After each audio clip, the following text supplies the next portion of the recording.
माझ्या महाराष्ट्रातील बांधवांनो, भगिनींनो आणि मातांनो, नमस्कार. जय महाराष्ट्र. पुन्हा एकदा आपल्या भेटीला आलेलो आहे. उद्या 1 मे म्हणजे आपला महाराष्ट्र दिन, त्याचबरोबरीने कामगार दिन. महाराष्ट्र दिन म्हटल्यानंतर संयुक्त महाराष्ट्राचा लढा हा आठवणं स्वाभाविक आहे. मुंबई महाराष्ट्राला आपण मिळवून घेतल्यानंतर 61 वर्ष उद्या पूर्ण होत आहेत. हा म्हणता हा काळ निघून गेला. पहिल्या प्रथम मी त्या सर्व वीरांना, ज्यांनी बलिदान देऊन, रक्त सांडून, लढ्यामध्ये भाग घेऊन, हाल अपेष्टा सोसून, त्याग करून मुंबई महाराष्ट्राला मिळवून दिली, त्या सर्व वीरांना नम्रपणे अभिवादन करतोय. कामगार दिन आहे. कामगार दिनाच्या सुद्धा सर्व माझ्या कामगार बांधवांना आणि भगिनींना शुभेच्छा देतोय. महाराष्ट्र दिन आणि कामगार दिन दोन्ही एका दिवशी, आणि त्याचं महत्त्व म्हणजे संयुक्त महाराष्ट्राच्या त्या लढ्यामध्ये गिरणी कामगार उतरला होता, तमाम कामगार वर्ग उतरला होता, संपूर्ण मराठी माता भगिनी बांधव उतरले होते. त्यांनी जर का तो लढा दिला नसता तर मुंबई महाराष्ट्राला मिळाली नसती.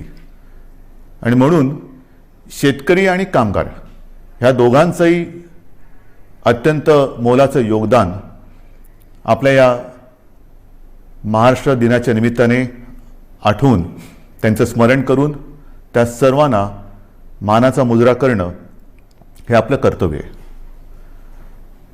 गेल्याही वर्षीचा 1 मे म्हणजे आपल्या महाराष्ट्र राज्याला 60 वर्ष झाली. यावर्षी 61 वर्ष झाली.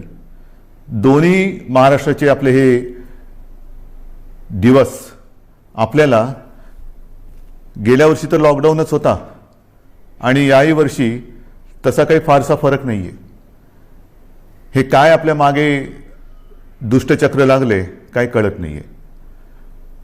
आज मला आठवतोय तो 2010चा, ज्यावेळेला संयुक्त महाराष्ट्राला 50 वर्ष झाली होती, तो सुवर्ण महोत्सवी महाराष्ट्र दिन. आपल्यापैकी अनेक जण आले असतील. बांद्रा कुर्ला कॉम्प्लेक्सला लाखो लोक जमली होती.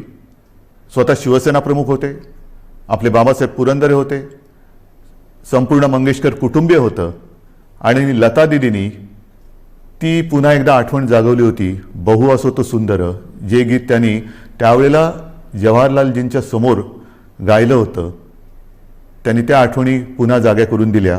आणि तो सुवर्ण महोत्सव, तो सुवर्ण क्षण आज सुद्धा माझ्या डोळ्यासमोर आहे. ठीक आहे, हाही काळ जाईल आणि पुन्हा एकदा तो सुवर्ण दिन आपण त्याच सोन्याच्या झळाळीने साजरा करू शकू, नव्हे तो करूच, हा मला आत्मविश्वास आहे. साधारणतः आता आपण लॉकडाऊन सदृश्य निर्बंध घालून गेले काही दिवस, मी काही दिवस मोजत बसलेलो नाही आहे, पण झालेले आहेत. लॉकडाऊनसारखं तुम्ही बंधनं आम्हाला टाकली, मग नेमकं झालं काय, केलं काय? कालच आपल्या माननीय उच्च न्यायालयाने आपल्या ॲडव्होकेट जनरल साहेबांना विचारलेलं आहे की जी काही बंधनं आज लावलेली आहेत त्याहीपेक्षा अधिक कडक, म्हणजे जसं गेल्या वर्षी लावला होता तसा कडक लॉकडाऊन लावण्याची आवश्यकता आहे का, हे तुम्ही सरकारला विचारा. मी आपल्याला विचारतोय. मला विचाराल तर मला असं वाटतं याच्याहून काही कडक करण्याची आवश्यकता जरी वाटत असली तरी तशी वेळ येणार नाही, कारण तेवढ्या समजुतीने माझ्या महाराष्ट्रातील माता भगिनी आणि तमाम बांधव हे वागत आहेत, समजूतदारपणा दाखवत आहेत, हिंमत दाखवत आहेत, जिद्द दाखवत आहेत, संयम पाळत आहेत. आणि मग नेमक्या ह्या बंधनाचा आपल्याला काय उपयोग झाला? रुग्णसंख्या ओसरली का? ओसरली नाही. पण जी एक शक्यता वर्तवली जात होती की जसं आपण निर्बंध लावण्याच्या आधी ज्या पटीने आणि वेगाने रुग्णवाढ होत होती, ती रुग्णवाढ तशीच होत राहिली असती तर आजच्या दिवशी साधारणतः 9 ते 10 लाख रुग्ण हे आपल्या राज्यात, ज्याला ॲक्टिव्ह पेशंट, ॲक्टिव्ह रुग्ण ज्याला म्हणतो, ते असते. आपण जो संयम दाखवला, मी आपल्याला काही बंधनं घातली, अक्षरशः त्या दिवशी मलाही आपल्याला सांगणं जड जात होतं पण करू काय? मी बोललो आणि आपण माझं ऐकलं तसं नेहमीच आपण ऐकता, आणि त्याच्यामुळे जी एक शक्यता होती 9.5-10 लाख ॲक्टिव्ह पेशंट आज आपल्या महाराष्ट्रात असू शकले असते, ती रुग्णवाढ, ती रुग्णसंख्या साधारणतः आपण आज 6-6.5 लाखापर्यंत स्थिरावून ठेवलेली आहे. अजूनही रुग्णवाढ उतारायला लागलेली नाही आहे, पण वाढ होत होती ती मात्र आपण थांबवलेली आहे, एक स्थिरावलेली आहे. तसं पाहिलं तर आज संपूर्ण देश करोनाच्या खतखत्या ज्वालामुखीच्या तोंडावरती आहे. आजच आपण ज्या पद्धतीने संयम दाखवतो आहोत, तो जर का दाखवला नसता तर आज महाराष्ट्राची अवस्था काय झाली असती ती कल्पनाही नको आणि विचारही नको. अजूनही काही काळ आपल्याला ही बंधनं पाळण्याची आवश्यकता आहे. मला माहिती आहे की बंधनं पाळणं, लावणं सोपं आहे, पण पाळणं फार अवघड आहे. मी गेल्याही वेळेला म्हटलं होतं की नाईलाजाने आपली रोजी ही मंदावेल, पण मी रोटी थांबू देणार नाही. दुसरा एक प्रश्न असा येतो की काही जणांना असं वाटतं की इतरांनी काय काय केले त्याच्याप्रमाणे आपण केलं पाहिजे, केंद्राने काय केले त्याच्याप्रमाणे आपण केलं पाहिजे. असू शकतं, वाटू शकतं, वाटणं स्वाभाविक आहे. आणि कोणी खरंच आपल्याहून काही चांगल्या गोष्टी केल्या असतील तर त्यांचं अनुकरण करायला मला कधीही कमीपणा वाटणार नाही. जर का ते अनुकरण करून माझ्या राज्याचं हित त्याच्यात साधलं जात असेल तर मी कोणाचंही अनुकरण करायला तयार आहे. मात्र हा सल्ला देताना खरंच आपल्या सरकारने काय केलेलं आहे हे सुद्धा आपण जाणून घेणं फार गरजेचं आहे, फार महत्त्वाचं आहे. म्हणून मी आपल्यासमोर पुन्हा एकदा गेल्या वर्षी काय आपली परिस्थिती होती, आरोग्य सुविधा काय होत्या, आणि ह्या बंधनाच्या काळामध्ये आपण काय करतो आहोत, काय केले हे सांगतोय.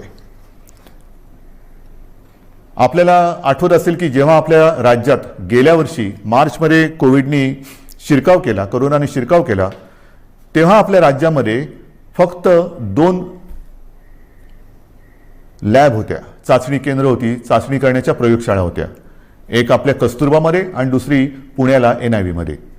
मग आज काय, आजची परिस्थिती जर बघितली तर 29 एप्रिल 2021ला ज्या गेल्या वर्षी 2 प्रयोगशाळा होत्या त्या जवळपास आता 600च्या आसपास प्रयोगशाळा आपण वाढवलेल्या आहेत, राज्यभर केलेल्या आहेत. आणखीन वाढवतो आहोत, प्रयोगशाळा वाढवतो आहोत, चाचण्यांची क्षमता वाढवतो आहोत.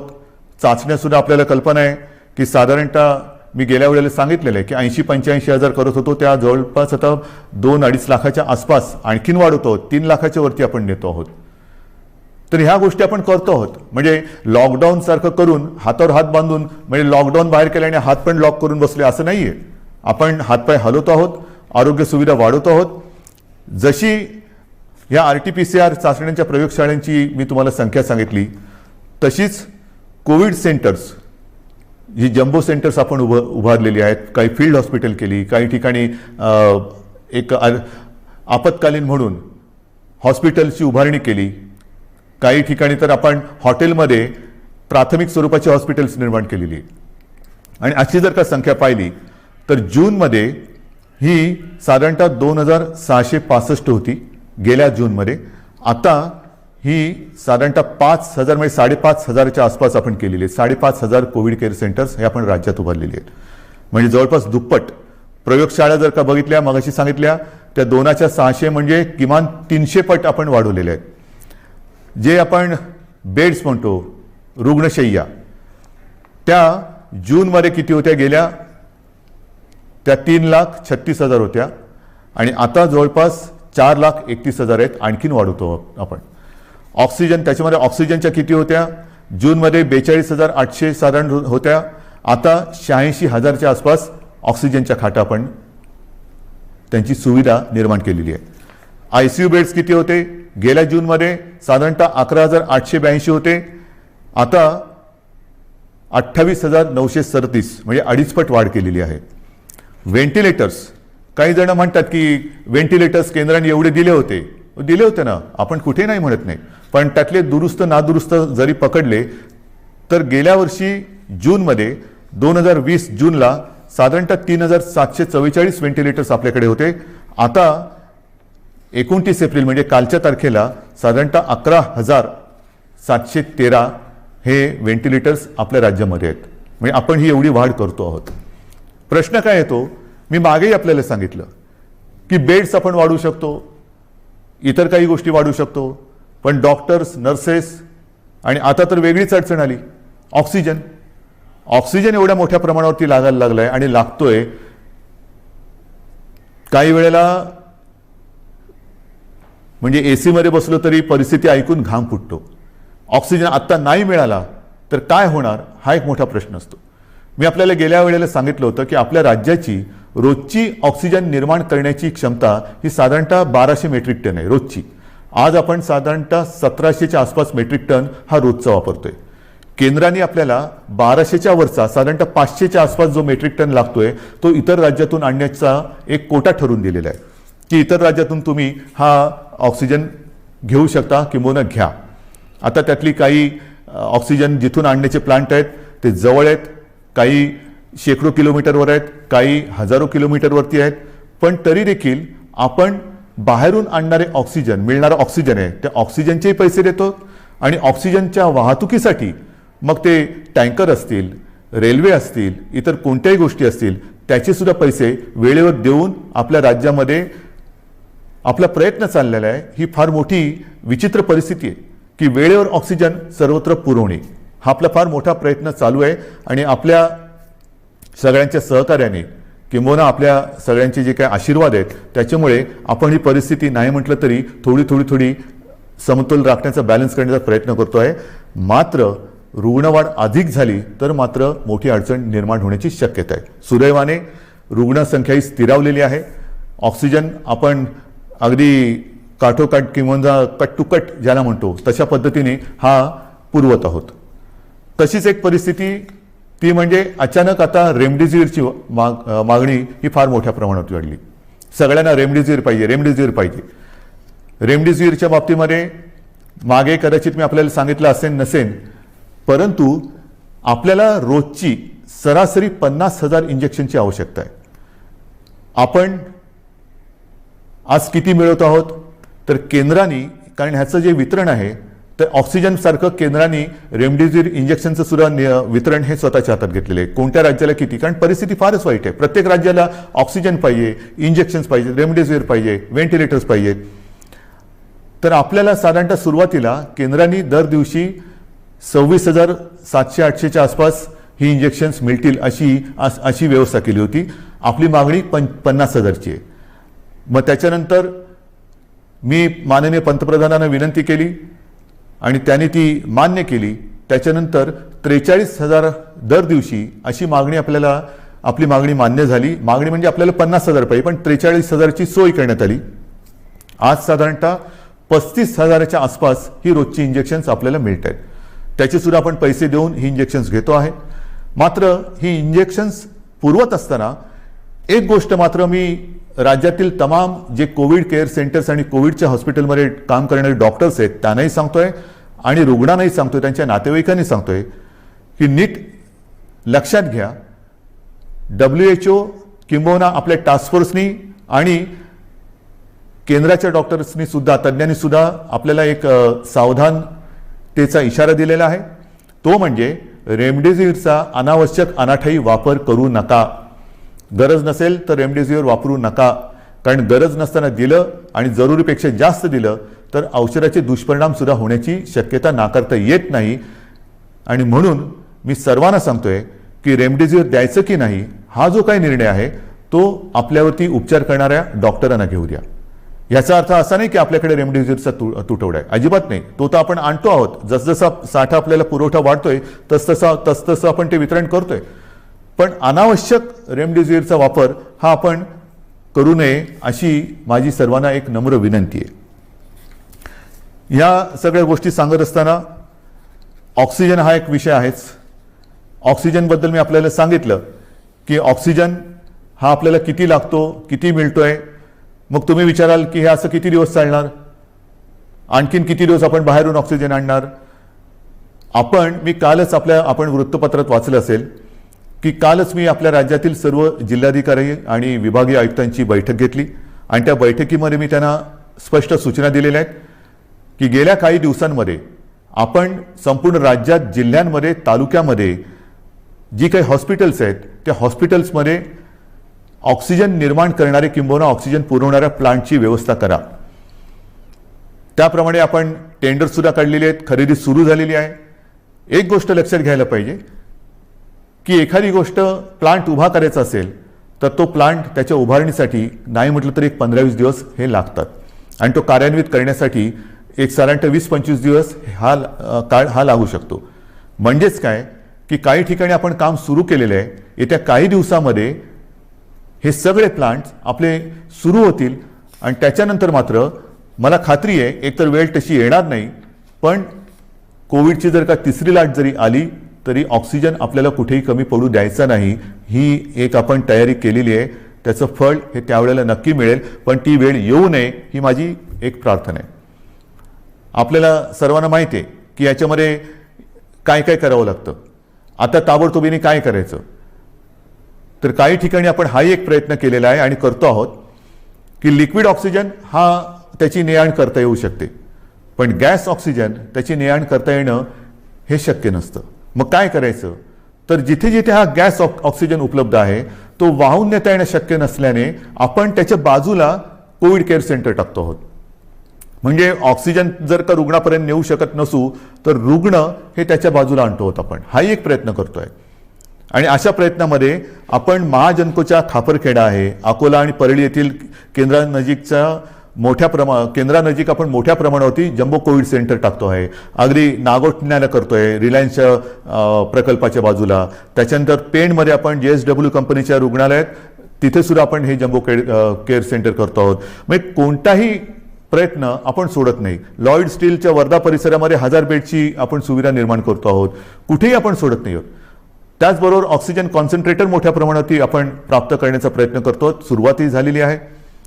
सुमारे 350 PSA ऑक्सिजन प्लांट 350 त्याच्यात 10 सुमारे केंद्राने दिलेले आहेत. एक 10च्या आसपास हे प्लांट आपल्याला केंद्र सरकारने दिलेत, पण राज्य सरकार आपल्या माध्यमातून आपल्या खर्चाने सुमारे 350 PSA ऑक्सिजन प्लांट हे लावतो आहोत आणि येत्या काही दिवसात हे कार्यान्वित होतील. चाचण्यांची सुद्धा मी तुम्हाला परिस्थिती सांगितलेली आहे की रोज सुमारे 2.5 लाख चाचण्या आपण करतो आहोत. त्या आणखीन 3 लाखाच्या वरती आपण जाणार आहोत.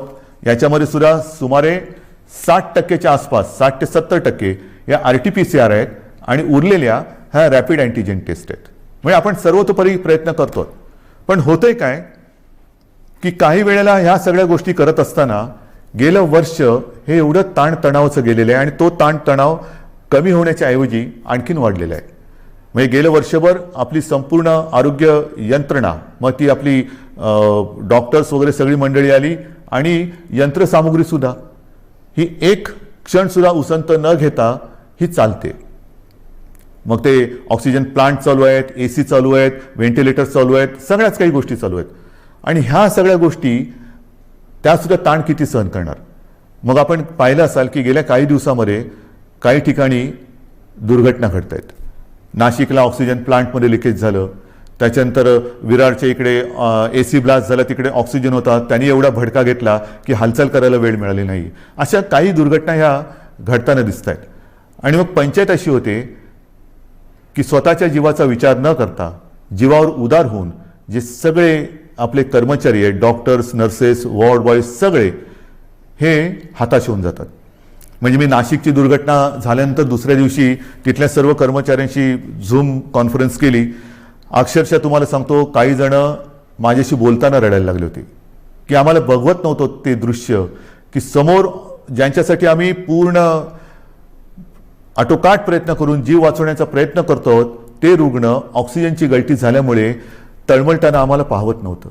काय करू शकतो ह्या अशा दुर्घटना. त्याच्यानंतर परभणीमध्ये ऑक्सिजनच्या लाईनवरतीच तिकडे वादळी वारं सुटलं आणि ऑक्सिजनच्या लाईनवरतीच झाडाची फांदी पडली. दुर्घटना झाली नाही हे नशीब, पण अशा काही अकल्पित घटना ह्या सुद्धा घडत आहेत. आणि म्हणून मी याही सूचना दिलेल्या आहेत. एक तर ज्या जम्बो कोविड सेंटरची आपण उभारणी केलेली आहे, ज्याला आपण फील्ड हॉस्पिटल्स म्हणू, जी तात्पुरत्या स्वरूपाची, त्याला सुद्धा आता काही ठिकाणी 1 वर्ष होत आलं. आता पावसाळा तोंडावर आलेला आहे. अतिवृष्टी होणार, सततवृष्टी होणार, वादळ येणार, विजा कडाडणार, मग कुठे पूर येईल, पाणी घुसेल. म्हणून मी या सगळ्यांना सांगितलेलं आहे की एक तर जी अशी जम्बो कोविड केअर सेंटर्स उभारलेली आहेत त्याचं स्ट्रक्चरल ऑडिट करा, फायर ऑडिट करा, एक मजबूत आहे की नाही बघा. नवीन उभारताना पाणी जाणार नाही, पाणी साचणार नाही, पाणी आतमध्ये येणार नाही, कुठे आग लागणार नाही, ऑक्सिजनची गळती होणार नाही. ज्या ज्या काही गोष्टी घडू शकण्याची एक शक्यता आहे, दुर्घटना ज्याच्यामुळे घडू शकते, ह्या टाळण्याचा आटोकाट प्रयत्न करा. आणि हा आटोकाट प्रयत्न करताना ठीक आहे, ज्याची कामं जो तो करेल, फायर ऑडिट करण्याचं काम तो हा मुक करेल, ह्याचं काम तमुक करेल, पण आता आपल्याला एक कुटुंब म्हणून, एक टीम म्हणून काम करायचंय. जरी एखादी गोष्ट आपल्या लक्षात आली काम करताना की इकडे काहीतरी गडबड आहे, इकडे काहीतरी होऊ शकतं, तर तात्काळ आपल्या वरिष्ठांच्या ते लक्षात आणून द्या की येता जाताना वाटलं की अरे काहीतरी बरोबर नाहीये, ह्यानी मोठं काहीतरी घडू शकतं. ज्याप्रमाणे भंडाऱ्याला त्या लहान मुलांच्या हॉस्पिटलमध्ये आग लागली, त्यांचं ते उपकरण पेटलं. तर अशा काही गोष्टी जर का आपल्याला वाटल्या तर कृपा करून मी सर्व ह्या क्षेत्रात काम करणाऱ्यांना सांगतोय की आपल्याला कुठे काही वाटलं तर ते ताबडतोब सुधारण्यासाठी आपल्या वरिष्ठांना कळवा. या गोष्टी आपल्याला आता कराव्या लागतील, बघाव्या लागणार आहेत. जसं ही एक व्यवस्था आपण केली, तशीच मी ह्या निर्बंधाची घोषणा करताना आपल्याला मगाशी जे बोललो की रोजी कदाचित मंदावेल पण रोटी थांबू देणार नाही. आणि मग या निर्बंधाच्या काळासाठी आपण सुमारे 5,500 कोटी, सुमारे 5,500 कोटी एवढ्या रकमेचं एक प्रचलित शब्द आहे पॅकेज, एक पॅकेज जाहीर केलं. मग पॅकेज जाहीर केलं, पुढे काय झालं? जाहीर केल्यानंतर तसंच झालं का नुसतं जाहीर केलं आणि थांबलं? नाहीये, तसं नाहीये. आपल्याला कल्पना आहे की सुरुवातीला आपण जी शिवभोजन थाळी 10 रुपयात सुरू केली गोरगरिबांचं पोट भरायला, ती ह्या कोविड काळामध्ये गेले वर्षभर 5 रुपयांनी केली होती. आता पुढचे 2 महिने आपण ती मोफत देत आहोत. आणि मग गेल्या काही दिवसात जेव्हापासून ही मोफतची घोषणा केली त्याच्यानंतर 15 लाखाहून अधिक मी म्हणेन आपल्या नागरिकांना ज्यांचं अन्न किंवा ज्यांचं जेवण ह्या शिवभोजनवरती आहे त्यांना आपण त्याचं नाही म्हटलं तरी एक लाभ देऊ शकलो. किमान 15 लाखाहून अधिक नागरिकांना ह्याचा एक शिवभोजनचा त्यांनी स्वाद घेतलेला आहे. आत्तापर्यंत एकूण जर का बघितलं तर 3,94,00,000 म्हणजे जवळपास 4 कोटी लोकांना ह्याचा लाभ झालेला आहे आत्तापर्यंत पूर्ण वर्षामध्ये. आणि आपल्या राज्यात सुमारे 890 शिवभोजन केंद्र सुरू झालेली आहेत. तसंच संजय गांधी निराधार, श्रावणबाळ, वृद्धापकाळ वेतन, विधवा निवृत्ती वेतन व दिव्यांग निवृत्ती वेतन याच्यात 35 लाख लाभार्थींना एप्रिल व मे या 2 महिन्याचे प्रति महिना 1,000 प्रमाणे 2 महिन्यांचे अर्थसहाय्य देण्यासाठी आपण 1,428 कोटी निधी वितरित केलेला आहे. 1,428 कोटी. 7 कोटी लाभार्थींना, ज्यांना आपण म्हटलं होतं की मोफत गहू आणि तांदूळ, तर 7 कोटी लाभार्थींना मोफत गहू तांदूळ वाटप सुरू झालेलं आहे. त्याच्यात सुमारे 6,240 मेट्रिक टन गहू आणि 4,817 मेट्रिक टन तांदूळ हा आतापर्यंत वितरित केला गेलेला आहे. महाराष्ट्रामध्ये इमारत व इतर बांधकाम कामगार आहेत, त्या कामगार मंडळाच्या स्वतःच्या निधीमधून प्रत्येकी 1,500 रुपये अर्थसहाय्य करण्याची आपण घोषणा केली होती. आत्तापर्यंत 13 लाखापैकी सुमारे 9,17,000 कामगारांच्या खात्यात त्यांच्या पैसे जमा झालेले आहेत. घरेलू कामगारांसाठी कल्याणकारी सहाय्य देण्यासाठी 50 कोटी रुपये निधी वितरित झालेला आहे.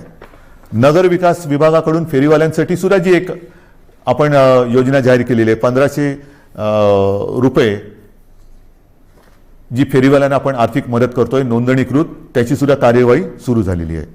आदिवासी कुटुंबांना साधारणतः 11.5 लाख लाभार्थी आहेत. त्याच्यामध्ये त्यांना प्रति कुटुंब 2,000 हे आपण खावटी चा लाभ जो देण्याची योजना जाहीर केली त्याच्यात सुद्धा कार्यवाही सुरू झालेली आहे. म्हणजे आपण कुठेही गप्प बसलेलो नाही आहोत. ऑक्सिजन करतोय, रेमडेसिवीर मिळवतोय, रुग्णसंख्या लक्षात घेऊन सुविधा वाढवतो आहोत. जी मदत केलेली जाहीर त्याची सुद्धा आपण अंमलबजावणी करतो. कुठेही आपण कमी पडत नाही आणि ते कमी पडू देणार नाही.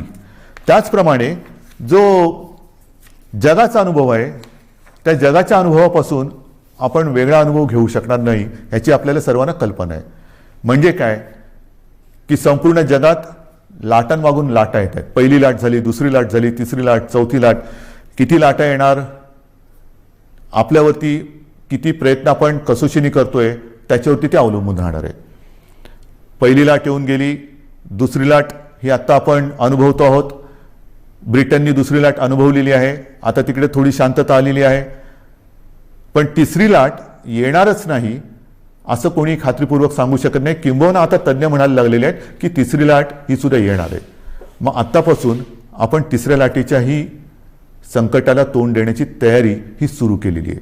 हे आता आपण ऑक्सिजन वगैरे जे काही वाढवत आहोत त्याला कदाचित आणखीन 8-15 दिवस लागतील, पण तिसरी लाट आली तरी देखील त्याचे एवढे घातक आणि गंभीर परिणाम महाराष्ट्रावरती होऊ द्यायचे नाहीत या निश्चयाने आपलं सरकार आता कंबर कसून मैदानात उतरलेलं आहे. तसं ते उतरलेलं होतंच, पण झालं काय की दुसरी लाट येण्याची अपेक्षा होती, साधारणतः ती येईल अशी एक अपेक्षा होती, पण एवढ्या मोठ्या प्रमाणावरती येईल अशी कोणाचीच अपेक्षा नव्हती. देशात कोणाचीच तशी तयारी नव्हती आणि ती आली. आता तिसरी लाट आल्यानंतर जर का पुन्हा थोडीफार निर्बंध लावण्याची आवश्यकता वाटली तरी देखील अर्थचक्र थांबता कामा नये. म्हणून आपल्याला कल्पना आहे, मी गेल्या महिन्यात एकदा दोनदा आपल्या राज्यातील प्रमुख उद्योजकांशी बोललेलो आहे, सर्व कामगार संघटनांच्या युनियन लीडर्स बरोबर बोललेलो आहे आणि त्यांना सुद्धा तिसऱ्या लाटेची तयारी करताना काय काय तयारी मला त्यांच्याकडनं अपेक्षित आहे किंवा त्यांनी काय करायला पाहिजे ह्याची मी त्यांना कल्पना दिलेली आहे. म्हणजे आपण सर्व थरावरती सर्व पातळीवरती प्रयत्न करतो आहोत आणि मला खात्री आहे की ही तिसरी लाट आपल्या सगळ्यांच्या सहकार्याने आपण थोपवल्याशिवाय राहणार नाही. आपल्यावरती सुरुवातीला काही जणांनी टीका केली की महाराष्ट्र काय करतोय, महाराष्ट्रामध्ये रुग्णसंख्या बघा कशी वाढते, लॉकडाऊन लावू नका, आम्ही आता सहन करणार नाही. पण आता जर का आपण तो लॉकडाऊन सारखी परिस्थिती, हे निर्बंध लावले नसते तर काय परिस्थिती झाली असती हे देशातलं इतर चित्र बघितलं तर लक्षात येतं. आपल्यानंतर आजूबाजूच्या राज्यांनी सुद्धा लॉकडाऊन लावलेले आहेत. थोडक्यामध्ये काय की हा व्हायरस आहे आणि हा व्हायरस त्याचं मार्गक्रमण हा त्याच्या पद्धतीने करतोय, ते काही आपल्या हातामध्ये नाहीये. आता हे सगळं सांगून झाल्यानंतर एक महत्त्वाचा मुद्दा आहे, तो म्हणजे लसीकरण. गेल्या साधारणतः जानेवारीपासून लसीकरणाला आपल्या देशात सुरुवात झाली. आज लसीकरणाची परिस्थिती काय आहे तर सुमारे 1,58,00,000 नागरिकांचे लसीकरण आपण पूर्ण केलेले आहे. म्हणजे कदाचित आपण देशामध्ये लसीकरणाच्या बाबत नंबर 1चं राज्य आहोत. चाचण्यांच्या बाबतीत सुद्धा कदाचित आपण नंबर 1चं राज्य असू. आरोग्य सुविधांच्या बाबतीत सुद्धा कदाचित आपण देशात नंबर 1चं राज्य असू. पण दुर्दैवाने त्याचबरोबरीने रुग्णवाढीमध्ये सुद्धा आपण फार पुढे आहोत. आणि मग ही परिस्थिती लक्षात घेतल्यानंतर आपण जे काय आता ठरवलेलं आहे, कारण आपल्या 2 विनंत्या माननीय पंतप्रधानांनी मान्य केल्या.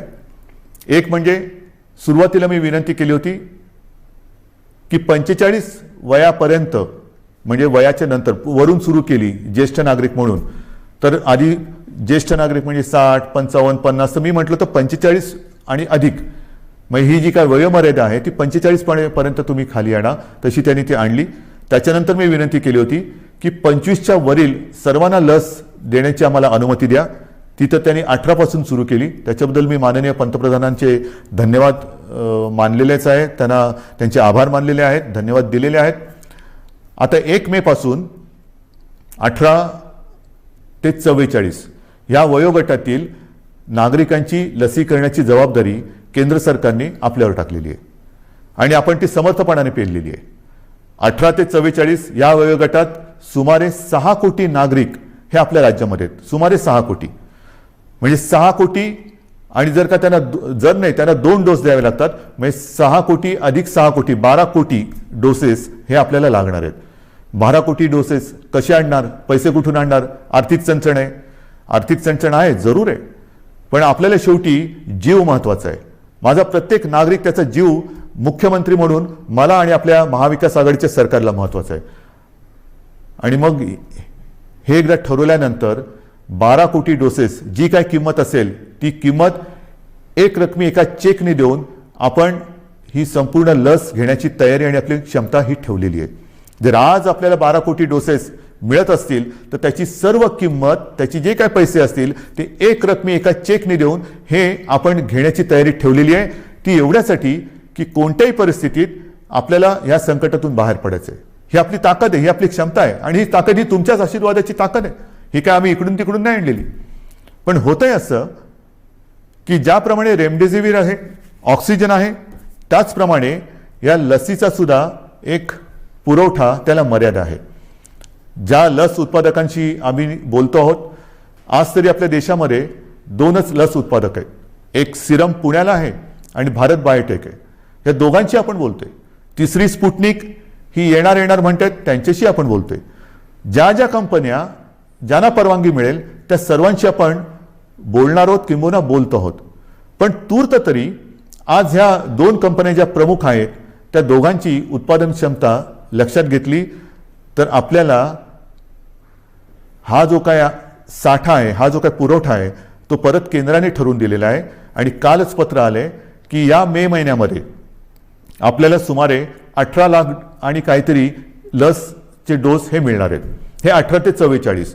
माझी अपेक्षा आहे की या व्यतिरिक्त 45 वर्षाचा जो साठा आहे, पुरवठा आहे, तो नियमितपणाने केंद्र सरकार आपल्याला करत राहील.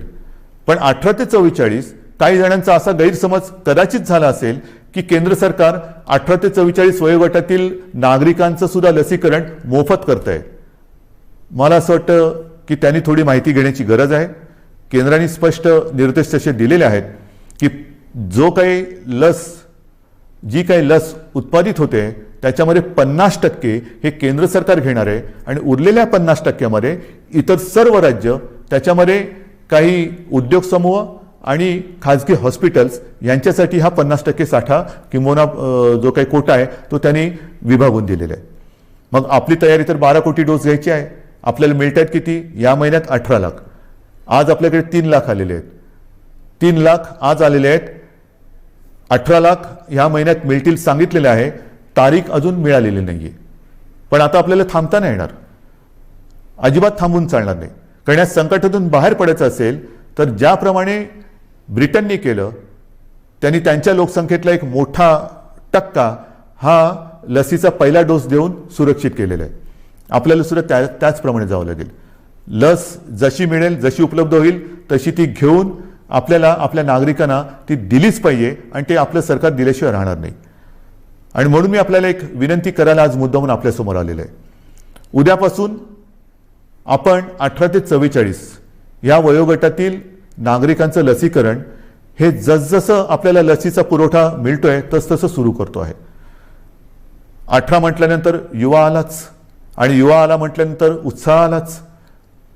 काल सुद्धा आपण पाहिलं असेल की कोविन ॲप हे कोसळलं. जसं गेल्या वेळेला सुद्धा लसीकरण सुरू केलं आणि ते ॲप क्रॅश झालं, तसंच काल हे ॲप क्रॅश झालं. होणार, हे काही दिवस होणार. जोपर्यंत हे मार्गी लागत नाही तोपर्यंत ह्या थोड्या गोष्टी होणार आणि त्या होऊ नयेत म्हणून आज मी पुन्हा एकदा माननीय पंतप्रधानांना विनंती केलेली आहे, पत्र पाठवलेलं आहे की एक तर आपण केंद्र म्हणून प्रत्येक राज्यासाठी एक वेगळं ॲप तयार करून ते आपल्या मुख्य ॲपला जोडा किंवा सर्व राज्यांना त्यांची ॲप तयार करण्याची परवानगी द्या की प्रत्येक राज्य आपला ॲप तयार करेल आणि ती ॲप आपल्या मुख्य ॲपबरोबर जोडली जातील. आता हे झालं तर सुविधा अधिक वाढेल, लसीकरण त्याचं नोंदणी हे अधिक सुरळीत होईल. परंतु हे जोपर्यंत होत नाही तोपर्यंत आज जसं आपण संयम दाखवत आहात तसाच संयम हा उद्यापासून आपल्याला दाखवावा लागेल. ॲपवरती नोंदणी करून ज्यांचं लसीकरण जिथे जिथे असेल त्यांना त्याच्याप्रमाणे माहिती मिळेल की कुठे आपण जायचं आहे, कधी जायचं आहे हे आपल्याला त्या ॲपवरनं कळेल आणि त्याचप्रमाणे आपण त्या केंद्रावरती जा. महत्त्वाची सूचना आहे ही. ह्याचं कारण असं की आपण फोटो बघतो आहोत. लसीचा पुरवठा फार मर्यादित आहे. लस उत्पादन हे आज मर्यादित क्षमतेमध्ये होत आहे. साधारणतः जून जुलैपासून ही क्षमता वाढेल अशी आपल्याला माहिती मिळालेली आहे आणि तोपर्यंत लसीकरण केंद्रावरती गर्दी करणं हे हितावह नाही आहे. कारण जी झुंबड तिकडे उडताना दिसते, मी साहजिक आहे, मी समजू शकतो. आपल्याला सर्वांनाच बंधनाचा नाही म्हटलं तरी उभं आलेलं आहे, कंटाळा आलेला आहे आणि ज्या बातम्या आपण पाहतो आहोत, बघतो आहोत त्या बघितल्यानंतर मन सुन्न होऊन जातं, विषण्ण होऊन जातं की काय चाललेलं आहे, कसं करायचं, काय म्हणजे नाही म्हटलं तरी या कोविडची दहशत आहे. तर त्या दहशतीतून बाहेर पडण्यासाठी, भीतीतून बाहेर पडण्यासाठी लसीकरण केंद्रावरती गर्दी करून काही होणार नाही. आपल्याकडे लसीचा साठा ज्याप्रमाणे येतोय त्याचप्रमाणे तो दिला जाणार आहे. एक लक्षात घ्या उद्यापासून 18 ते 44 या वयोगटातील नागरिकांचं लसीकरण जे सुरू होते, उद्या पहिली लस दिली जाणार आहे, शेवटची नाही. माझं वचन आहे जे मी तुम्हाला सांगितलेलं आहे की हे आपलं सरकार आहे.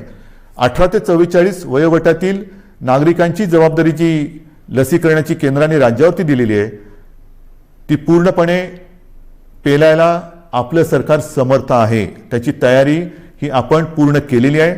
18 ते 44 आणि त्याच्यानंतर केंद्राकडून जो काही पुरवठा येतोय 45 आणि अधिक, ह्या दोन्ही म्हणजे तमाम सर्व वयोगटातील 18 पासून पुढे नागरिकांच्या लसीकरणाची सोय हे आपण करतो आहोत.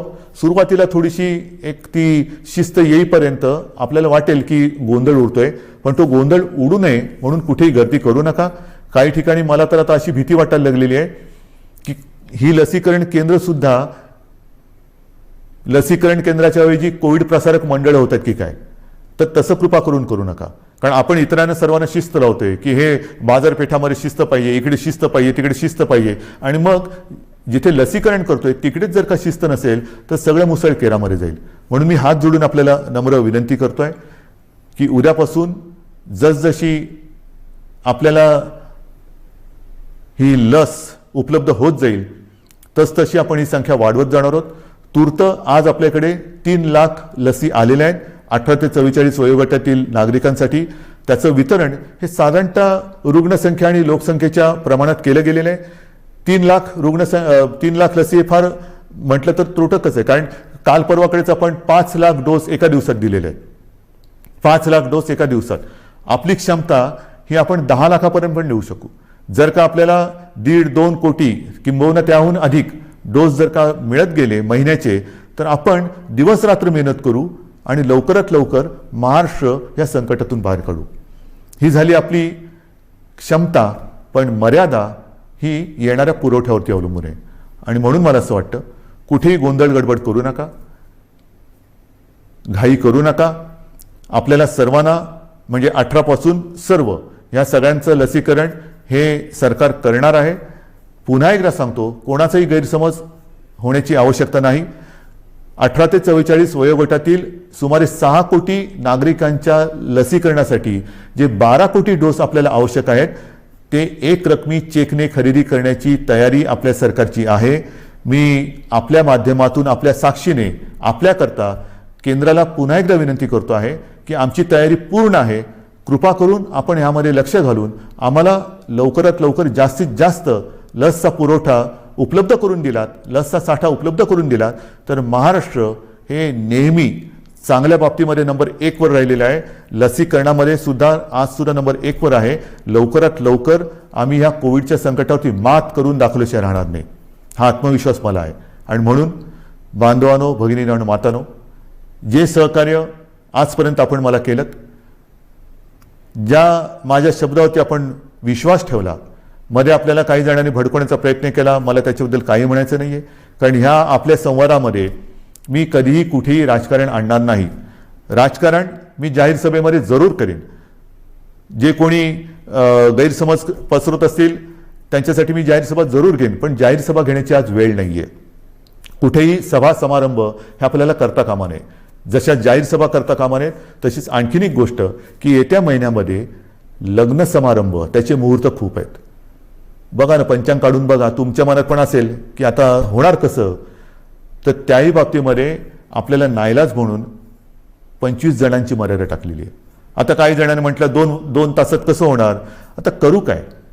नाही तर काही जण मी हेही बघितलेले आहे की 25 जणांची मर्यादा आहे ना, दर 15 मिनिटाला 25. तसं नाही. म्हणून नाईलाज आहे आपला. थोडंसं ह्या परिस्थितीचं गांभीर्य सगळ्यांनीच लक्षात घेण्याची आवश्यकता आहे. तसं ते आपण घेतलेलं आहे. मग लग्न समारंभ असेल, धार्मिक, राजकीय, सामाजिक कोणतेही कार्यक्रम, त्याला आपण बंधनं घातलेली आहेत. इतर कार्यक्रमांतर आपण बंदीच घातलेली आहे. तर माझी पुन्हा एकदा विनंती आहे की लग्न समारंभसुद्धा आपण शिस्तीने थोडेसे पार पाडा. उत्साहाला थोडंसं आपल्याला बंधन घालावं लागेल, उत्साहाला मुरड घालावी लागेल. ती जर का घातली तर लवकरात लवकर आपण या संकटातून मोकळे होऊ. आणि म्हणून पुन्हा एकदा आजपर्यंत जे सहकार्य आपण मला केलं आणि जे आशीर्वाद आपण मला दिलेले आहेत, ह्या सरकारला दिलेले आहेत, हे असेच कायम ठेवा. तुमच्यासाठी हे सरकार जे जे करता येणं शक्य असेल ते केल्याशिवाय राहणार नाही, एवढंच एक वचन आपल्याला देतो. धन्यवाद. जय हिंद, जय महाराष्ट्र. ताज्या बातम्यांसाठी मराठा न्यूजला सबस्क्राईब करा आणि बेल आयकॉन प्रेस करा.